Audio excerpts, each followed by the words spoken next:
هدى للناس وبينات من الهدى والفرقان سبحانك لا علم لنا إلا ما علمتنا إنك أنت اول مسئلہ زوال ہستی کی تعریف و توصیف، اس کی حمد و ثنا، اس کی بڑائی اور بزرگی اسی وحدہ لا شریک کے لیے لائق و زیبا ہے، جو خالق کائنات ہے، مالک ارض و سماوات ہے۔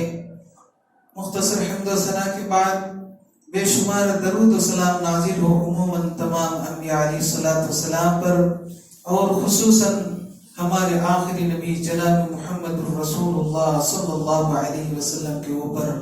اللہم صلی علی محمد وعلی آل محمد کما صلیت علی ابراہیم وعلی آل ابراہیم انک حمید مجید۔ اللہم بارک علی محمد وعلی آل محمد کما بارکت علی ابراہیم وعلی آل ابراہیم انک حمید مجید۔ حاضرین جمعہ، دوران خطبہ قرآن مقدس سورہ دخان سے آیت نمبر 1، 2 اور 3 نمبر کی آیت تلاوت کی ہے، اور توفیق کی مدد کے لیے سورہ بقرہ سے آیت نمبر 185 80/5 کا ٹکڑا تلاوت کی ہے۔ انہی آیت کو سامنے رکھتے ہوئے آج کا خطبہ جمعہ مقتضی حال کے اوپر مد نظر رکھتے ہوئے شب برات کی حقیقت اور اس کا آپریشن، اس ٹاپک کو منتخب کیا ہے۔ اللہ تعالیٰ سے دعا ہوں کہ اللہ تعالیٰ مجھے صحیح اور حق بات کہنے کی توفیق دے، ساتھ ہی ہم سب کو اس پر عمل پیرا ہونے کی توفیق عطا فرمائے، آمین۔ شب برات کی حقیقت پہلا ٹکڑا، پھر اس کا آپریشن بعد میں کریں گے۔ تو آئیے سب سے پہلے اس آیت کا ترجمہ سن لیتے ہیں، جس آیت کو میں نے اپنے ٹاپک، اپنے موضوع کے لیے منتخب کیا۔ سورہ دخان کی آیت حامیم، یہ حروف مقطعات ہیں۔ حروف مقطعات یہ ایک ایسا لفظ ہے جس حروف کے معنی اللہ تعالیٰ کے سوا کسی کو بھی معلوم نہیں، یہاں تک کہ نبیوں کو بھی معلوم نہیں۔ اللہ ہی جانتا ہے اس کے معنی و مفاہیم کیا ہے، وہی بہتر جانتا ہے، اس کے علاوہ کوئی نہیں جانتا۔ اس لیے ائمہ کرام یا استاذ محترم جب پڑھاتے ہوں گے یا پڑھا رہے ہوں گے، جب اس طرح کے حروف مقطعات کسی سورت کے شروع میں آتا ہے تو واللہ عالم بمرادی کہہ کر کے آگے نکل جاتے ہیں، یعنی اس کا مراد، اس کا معنی، اس کا مطلب اللہ ہی تعالیٰ جانتا ہے، اللہ کے سوا کوئی نہیں جانتا۔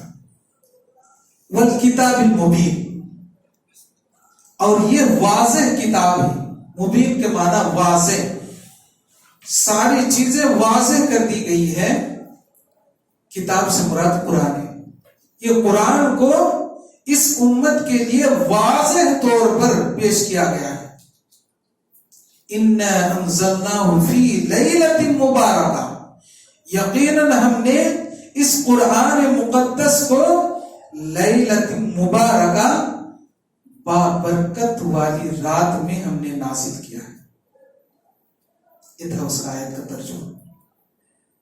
محترم حاضرین، اس آیت کی تفسیر اور اس کے معنی و مفاہیم، اس کی وضاحت ہم بعد میں کریں گے، لیکن سب سے پہلے آئیے ٹاپک کے اوپر تھوڑا سا نظر ڈال لیتے ہیں، کیونکہ یہ لیلۃ مبارکہ کے اوپر ایک نام رکھا گیا ہے جو آج کی رات آنے والی ہے، یعنی آج 14 شعبان ہے۔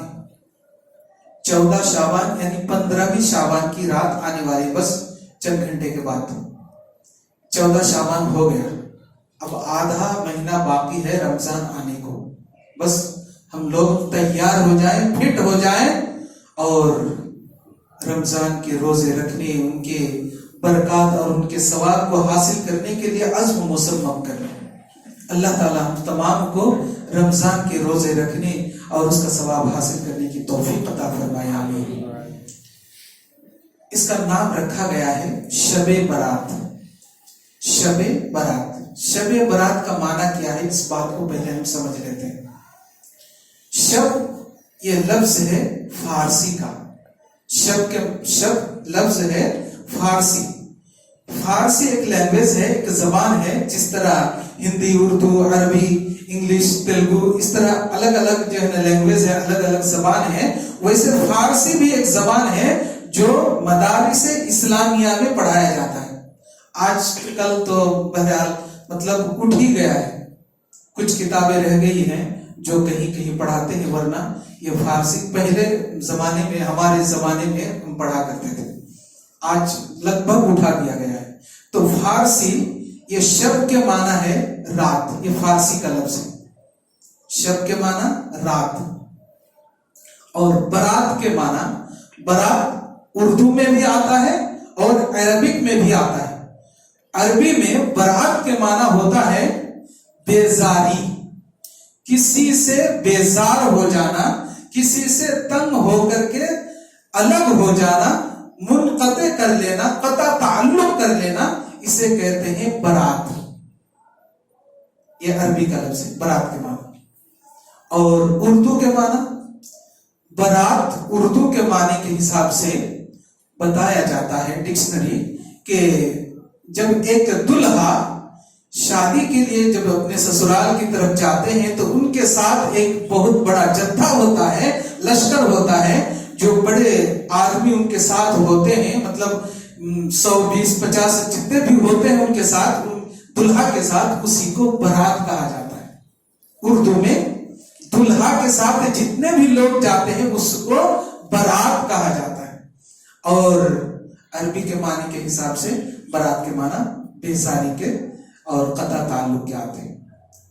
اب آپ کو میں بتاؤں کہ قرآن اللہ تعالیٰ نے عربی میں نازل کیا ہے، قرآن اللہ تعالیٰ نے عربی میں نازل کیا ہے، اور محمد صلی اللہ علیہ وسلم کی زبان بھی عربی تھی، اور قرآن کا جو ترجمہ کیا گیا، قرآن کو جو سمجھایا گیا، قرآن کی جو تفسیر ہے وہ بھی عربی میں ہے۔ مطلب قرآن کی تفسیر، جتنی بھی احادیث ہیں وہ قرآن کی تفسیر ہے۔ اللہ کے رسول صلی اللہ علیہ وسلم قرآن کی وضاحت عربی میں کی، کیونکہ ان کی زبان ہی عربی تھی۔ یہاں تو فارسی تو ہے ہی نہیں، نہ ہندی ہے، نہ تیلگو ہے، نہ اور کوئی مراٹھی اور نہ کوئی اور دوسرے لینگویج ہے، کچھ بھی نہیں ہے، صرف عربی ٹو عربی۔ تو پتہ یہ چلا قرآن بھی عربی، حدیث بھی عربی، سمجھانے والے بھی عربی، ان کی زبان بھی عربی۔ تو پھر ایک لفظ فارسی کا اور دوسرے لفظ عربی کا مکس کیسے ہو سکتا؟ اس دین کے اندر مکس کیسے ہو سکتا؟ مکس نہیں ہو سکتا۔ یہ دین بالکل خالص دین ہے، یہ خالص، اللہ تعالیٰ نے اس دین کو خالص کر کے پیدا کیا ہے، کوئی مکسنگ نہیں ہو سکتی۔ تو پھر ایک چیز جس کو لوگ بڑے خوشی کے ساتھ، بڑے خوشم خرہ کے ساتھ منانے کو بالکل کوشاں اور تیار ہے، تو اس میں پھر فارسی کا لفظ آیا کسے؟ تو پتا چلا کہ من گڑت ہی ہے، کیونکہ دین کے اندر ایسا تو ہے ہی نہیں کہ عربک کے اندر فارسی بھی گھسا دیا گیا ہو۔ وہ فارسی اس وقت تھا بھی کہاں، یہ تو کئی سو سال کے بعد یہ فارسی کا لفظ آیا ہے۔ اور جو ملک فارس تھے، ملک فارس والے کا بھی جو زبان ہوئی ان کی عربی تھی۔ تو میرے بھائی اور دوستوں، ایک دین کے اندر، ایک لفظ کے اندر فارسی کو گھسا دیا گیا، گویا کہ یہیں سے ان کی شروعات ہوئی ڈپلیکیٹ کی۔ ڈپلیکیٹ نام رکھا گیا، نقل نام رکھا گیا، حالانکہ اگر ان کو اگر نام رکھنا ہی تھا تو شب برات کی جگہ، شب کے معنی رات بتایا، اور عربی میں رات کو لیلہ کہتے ہیں، لیلۃ کے معنی رات۔ تو اگر نام رکھنا ہی چاہیے تھا یا رکھنا تھا تو لیلۃ البرات رکھنا چاہیے تھا، لیلۃ البرات، کیونکہ لیلہ بھی عربی اور برات بھی عربی۔ یہ اگر نام اگر رکھ دیتے تو کچھ حد تک صحیح ہوتا، لیکن یہاں نقل کام کرنے والا پکڑا ہی جاتا ہے تو شروع میں ہی پکڑا گیا، کیونکہ دین کے اندر، اسلام کے اندر شب برات کی جو آج ہونے والا ہے اس کی کوئی حیثیت ہی نہیں، لہذا یہ نقل نام ہے اور نقل نام اسلام کے اندر ہے ہی نہیں۔ یہ حقیقت معلوم ہوگی۔ اب آئیے، جو آج رات منانے والے ہیں، بڑے خوشک خرہ کے ساتھ 100 رکعت نماز پڑھنے والے، پوری رات جاگنے والے اور قبرستان میں چراغاں کرنے والے، اچھے کپڑے لالچی پہن کر ٹوپی لگا کر پوری رات نہ جانے کتنی عبادتیں کریں گے، پھر 1 سال تک غائب ہو جائیں گے۔ میرے بھائی اور دوستو، وہ لوگ دلیل دیتے ہیں۔ دلیل کیا دیتے ہیں؟ یہی آیت جو میں نے دوران خطبہ پڑھی، کیا؟ حامیم والکتاب المبین انا انزلناہ فی لیلۃ مبارکہ، کہ یقیناً ہم نے اس قرآن مقدس کو ایک برکت والی رات میں نازل فرمایا، اور برکت والی رات سے مراد وہ لوگ شعبان کی 15ویں تاریخ لیتے ہیں، شعبان کی 15ویں تاریخ لیتے ہیں، اور 15ویں تاریخ لے کر اسے 15ویں تاریخ کو برکت والی رات قرار دے کر کے بڑی خوشیاں مناتے ہیں، اور یہاں تک کہ مردوں کی عید بھی بتاتے ہیں کہ یہ آج مردوں کی عید ہے۔ کیا مردے کی بھی عید ہوتی ہے؟ زندوں کی عید ہوتی ہے۔ عید کے معنی عادہ یعود، عیدن کے معنی بار بار آنا، لوٹ کر بار بار آنا۔ جو زندہ ہیں ان کے لیے عید آتی ہے۔ رمضان آئے گا، رمضان ختم ہوگا، رمضان کے ختم ہونے کے دوسرے دن ہی عید آ جائے گی، پھر 2 مہینہ 10 دن کے بعد پھر بقرہ عید آ جائے گی۔ تو جو زندہ ہے ان کے لیے عید ہے، مردوں کے لیے عید کہاں؟ کہ وہ قبر سے اٹھ کر کے آ کر کے عید بنا کر کے پھر قبرستان چل جائے گی، ایسا بھی ہوتا ہے۔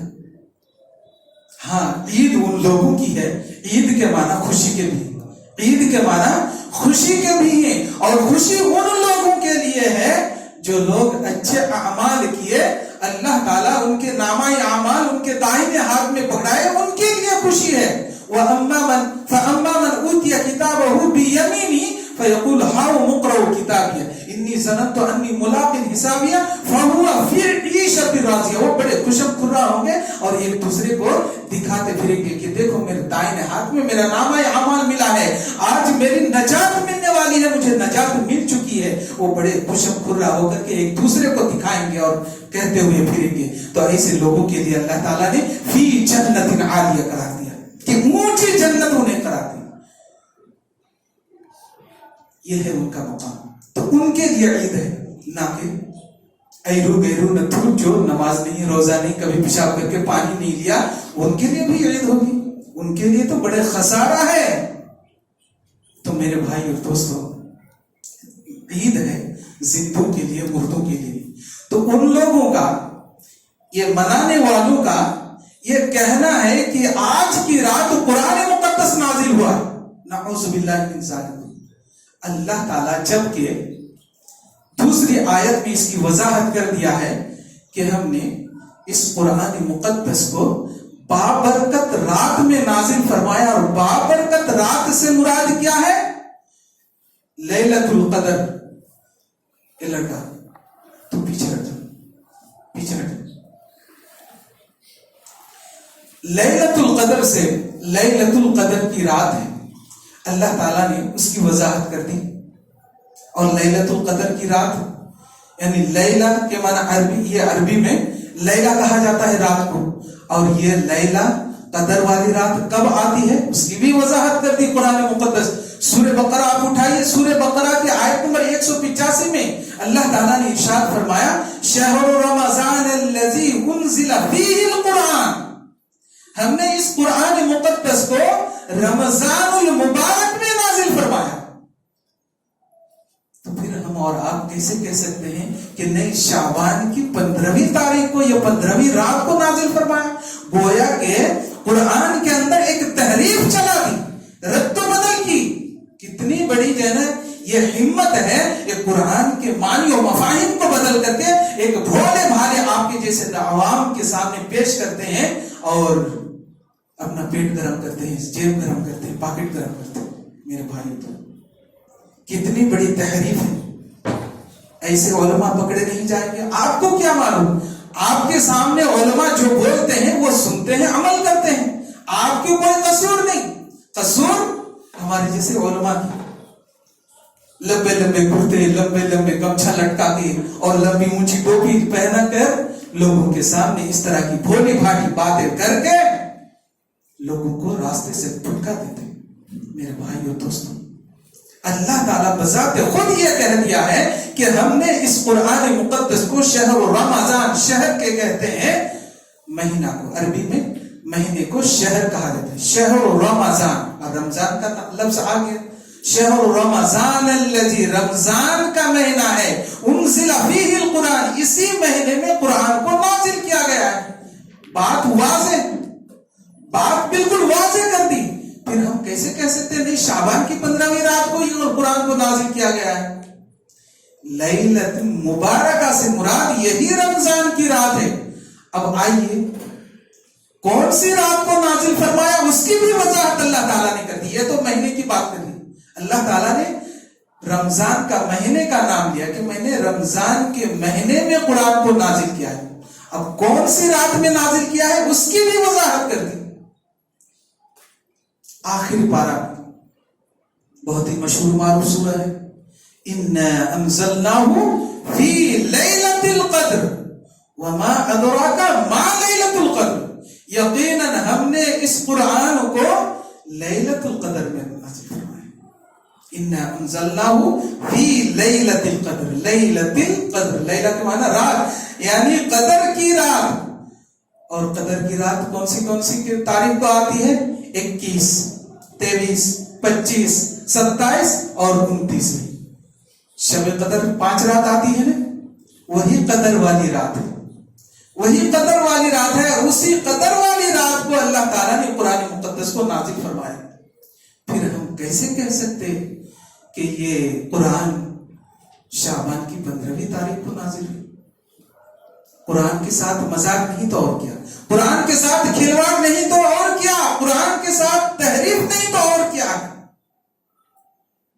کس کے بس کی بات ہے کہ قرآن میں تحریف چلا دے؟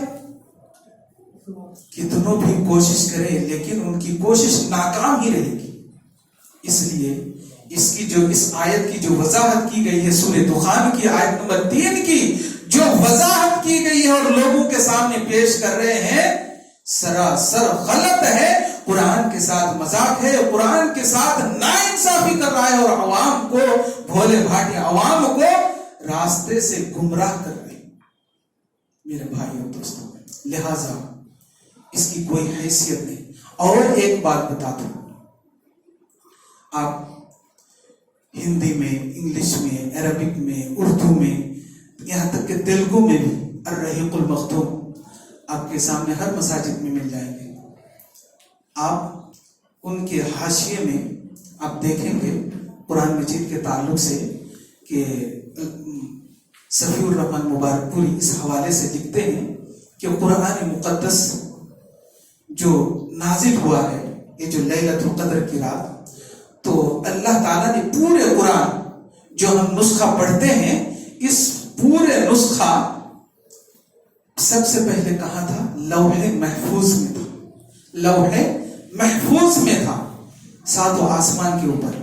وہ 7 آسمان کے اوپر سے پورے کے پورے 30 پارے قرآن کو بھی 7 آسمان سے، یہ دنیاوی آسمان جو ہم اپنے آنکھوں سے دیکھ رہے ہیں، اس کو دنیاوی آسمان کہا گیا ہے. اس دنیاوی آسمان کے اوپر ایک جگہ کا نام ہے بیت العزا. بیت العزا، اس بیت العزا میں اللہ تعالیٰ نے نازل فرمایا. تو وہاں سے یعنی لوح محفوظ سے جب بیت العزا لایا گیا تو بھی شب قدر کی رات تھی، تو بھی شب قدر کی رات تھی. وہ پورے کے پورے قرآن نازل کیا گیا.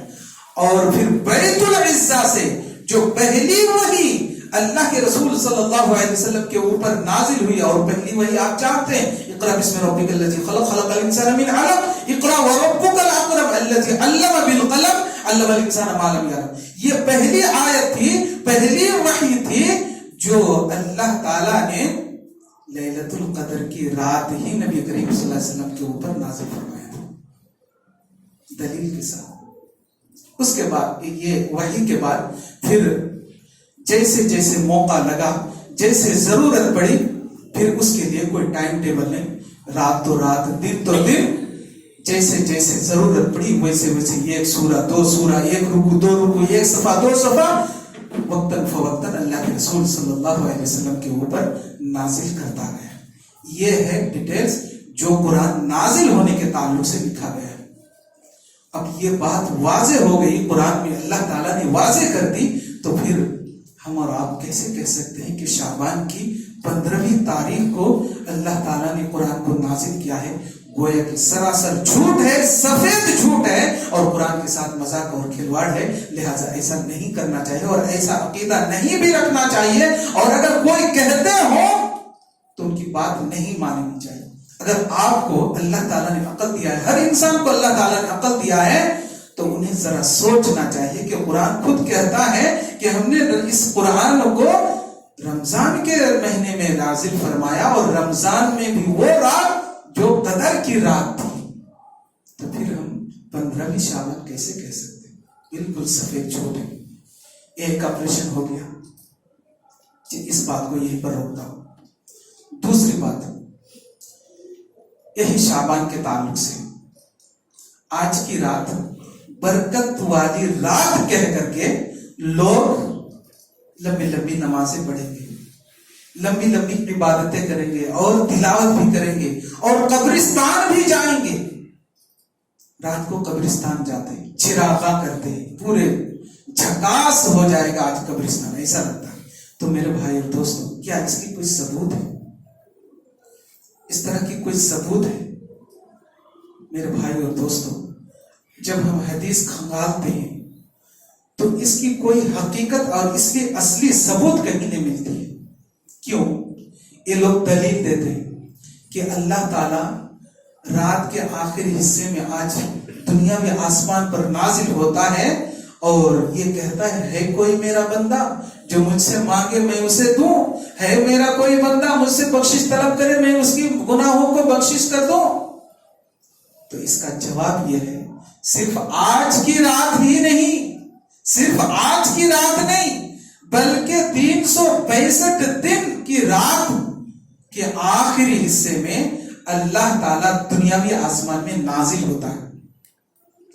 بخاری مسلم کی روایت ہے، روزانہ رات کو آخری حصے میں اللہ تعالیٰ دنیاوی آسمان میں نازل ہوتا ہے، اور یہ پکار لگاتا ہے کوئی میرا بندہ جو مجھ سے بخشش طلب کرے میں اسے بخش دوں، ہے کوئی میرا بندہ مجھ سے روزی طلب کرے مجھے روزی عنایت کروں، ہے کوئی میرا بندہ جو مجھ سے گناہوں کی مغفرت مانگے میں ان کے گناہوں کو معاف کر دوں۔ اس طرح پکار لگاتے رہتے ہیں۔ یہ ایک دن کی بات نہیں، 365 دن کی بات، 365 رات کی بات۔ یہ ایک دن عبادت کر کے پھر 365 دن 364 دن ہی سو جائے، پھر یہ کیسے ہو سکتا؟ بالکل نہیں ہو سکتا۔ دوسری بات، یہ چراغاں کرنا یہ کہاں سے شریعت میں ہے کہ جا کر کے جنم قبرستان میں موم بتی جلاؤ، چراغاں جلاؤ؟ یہ کہاں کی شریعت ہے؟ کہیں بھی اس طرح کی باتیں نہیں ہے جو قبرستان میں جا کر کے چراغاں کرو اور موم بتی جلاؤ، وہاں پر دیا جلاؤ، ایسا کہیں بھی نہیں ہے۔ ہاں، لوگ کہتے ہیں کہ قبرستان جانے کے لیے اللہ کے رسول نے کہا ہے، بذات خود اللہ کے رسول گئے تھے، لیکن اس حدیث کو سمجھنا چاہیے کہ پیچھے سے سمجھنا چاہیے، ان کے اگلے حصے سے سمجھنا نہیں چاہیے، بلکہ اللہ کے رسول صلی اللہ علیہ وسلم نے یہ فرمایا کہ لوگوں، اگر تمہارا دل سخت ہو گیا ہو، تمہیں موت کر کے ڈر نہ لگتا ہو، تو تم کیا کرو؟ فزوروا القبور فإنها تذکر الموت۔ تم قبرستان کی زیارت کیا کرو؟ کیوں؟ اس لیے کہ زیارت کرنے سے تمہیں موت یاد آئے گی، موت یاد آئے گی۔ یہ 365 دن کے لیے ہے، نہ کہ ایک دن کے لیے اور ایک رات کے لیے۔ 365 دن کے لیے آپ روزانہ جائیے اور جا کر کے قبرستان کی زیارت کر کے آئیے، روزانہ جائیے، ایک دن کے لیے نہیں، جمعرات اور جمعہ کے لیے نہیں، یا پھر شعبان کی 15ویں رات کے لیے نہیں۔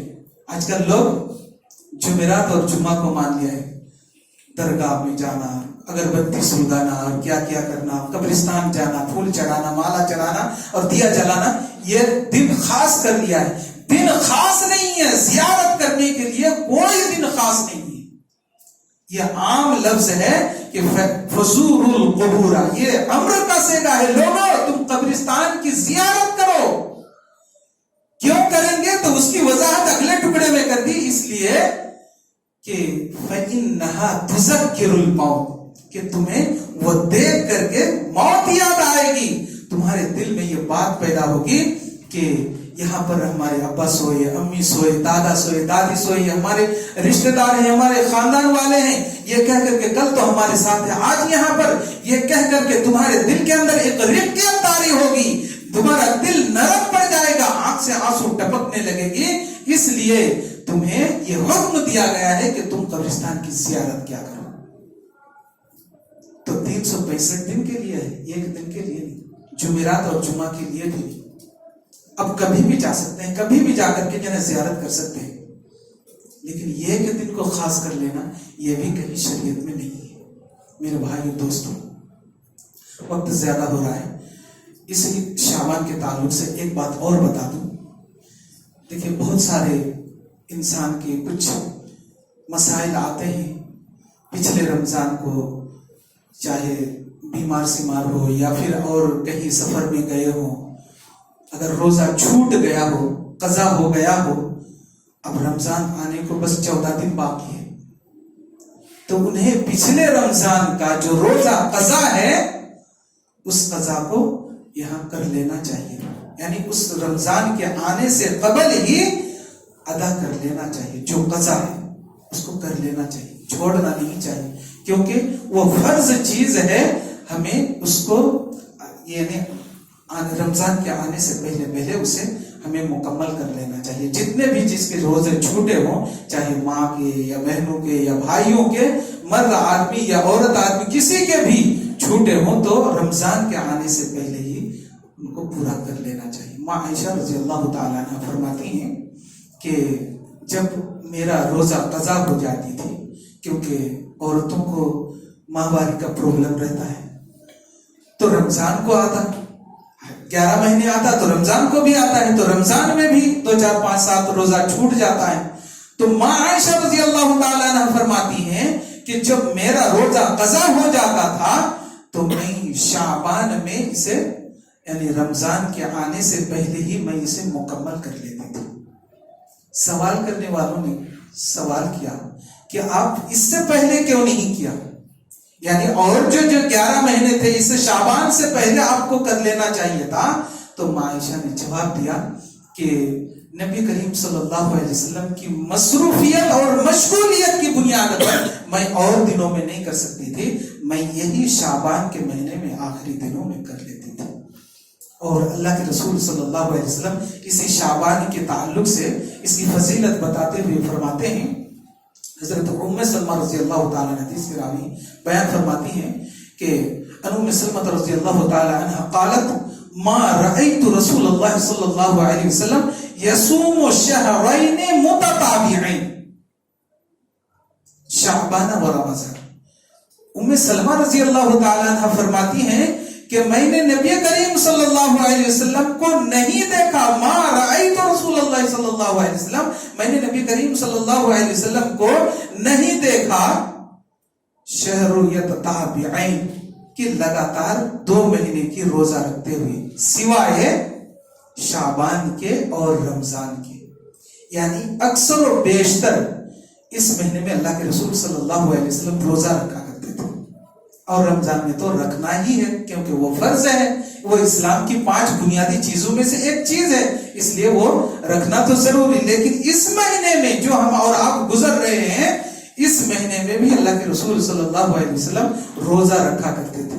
ماں عائشہ کا ہی بیان ہے، اللہ کے رسول صلی اللہ علیہ وسلم اس مہینے میں یعنی شعبان کے مہینے میں روزہ رکھتے تھے، تو مجھے ایسا لگتا کہ اب روزہ توڑیں گے ہی نہیں، یعنی ڈائریکٹ رمضان میں جا کے مل جائیں گے، لیکن روزہ رکھتے رکھتے پھر جب توڑ دیتے تھے تو پھر ہمیں یہ احساس ہوتا کہ اب روزہ رکھیں گے ہی نہیں. یعنی اکثریت اگر دیکھا جائے تو اللہ کے رسول صلی اللہ علیہ وسلم اس مہینے میں اکثر روزہ رکھا کرتے تھے. اور اللہ کے رسول صلی اللہ علیہ وسلم ایک دعا پڑھا کرتے تھے. جب رجب مہینے کا یعنی اس سے پچھلے والا جو مہینہ گیا اس مہینے کا چاند جب اللہ کے رسول صلی اللہ علیہ وسلم کو نظر آ جاتا تو اللہ کے رسول یہ دعا پڑھا کرتے ہیں, اللہم بارک لنا فی رجب و شعبان. اے اللہ تو ہمیں رجب اور شعبان مہینے میں برکت عطا فرما.